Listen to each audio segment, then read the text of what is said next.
আমি একজন কৃষক, এই কথাটি অনেকে বিশ্বাস করে না। অনেকে ভাবে আপনি একজন গণমাধ্যম কর্মী, আপনি একটা টেলিভিশনে সাংবাদিকতা করতেছেন, এরপরে মোটামুটি আপনি ভালো অবস্থানে আছেন। কেউ বিশ্বাস করে না। যখন মানুষ বিশ্বাস করে নেই, ঠিক তখনই এই কৃষির প্রতি আমার মনোনিবেশ হয়ে ওঠে এবং আমি আমাকে একজন কৃষক ভাবতে শুরু করি। আজ আপনারা খেয়াল করে দেখবেন আমি আসলেই অরিজিনাল একজন কৃষক। আমি নিয়মিত না পারলেও মাঝে মাঝে ঘাস কাটার চেষ্টা করি। আমাদের গরু আছে, গরুটিকে মাঝে মধ্যে কাঁচা ঘাস খাওয়ানো হয়। কাঁচা ঘাস খাওয়ানোর জন্য বিশেষ করে যারা কাঁচা ঘাস চাষ করেন না, গ্রাম অঞ্চলে থাকেন, তারা স্বাভাবিকভাবে বিশেষ করে বিলে ঝিলে যে কাঁচা ঘাস থাকে সেগুলো কেটে থাকেন।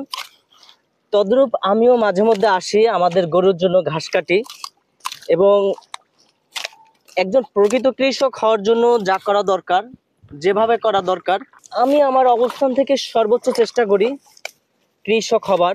কারণ বাংলাদেশের কৃষকদেরকে নিয়ে আমার অনেক স্বপ্ন আছে। বাংলাদেশের কৃষকদেরকে নিয়ে আমি অদূর ভবিষ্যতে কাজ করতে চাই। বাংলাদেশের কৃষক এবং কৃষির ব্যাপক উন্নয়ন করতে চাই এবং কৃষক এবং কৃষির ভৌগোলিক পরিবর্তন করতে চাই। অদূর ভবিষ্যতে বাংলাদেশ যাতে কৃষির সম্প্রসারণে এগিয়ে যায়, সেই প্রচেষ্টা নিয়ে আমি এগিয়ে যাচ্ছি। আপনারা যে যেখানে থাকুন না কেন, কৃষির সাথে যেভাবে সম্পৃক্ত থাকুন না কেন, ভালো কৃষক হবার এবং বাংলাদেশের কৃষিকে ভালোভাবে সম্প্রসারণ করার চেষ্টা করবেন। তাহলে বাংলাদেশ স্বয়ংসম্পূর্ণ হবে, বাংলাদেশ এগিয়ে যাবে, বাংলাদেশকে পিছনে ফেলার মতো কোনো শক্তি থাকবে না।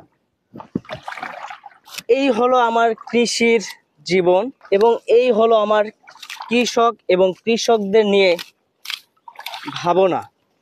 কৃষিকে নিয়ে ভাবতে চাই, কৃষকদেরকে নিয়ে ভাবতে চাই, কৃষি নিয়ে ভাবতে চাই। আপনারা সকলে ভালো থাকুন, ভালো রাখুন চারপাশের সকলকে। সূর্যোদয় বাংলা মিডিয়ার সাথেই থাকুন, পাশেই থাকুন।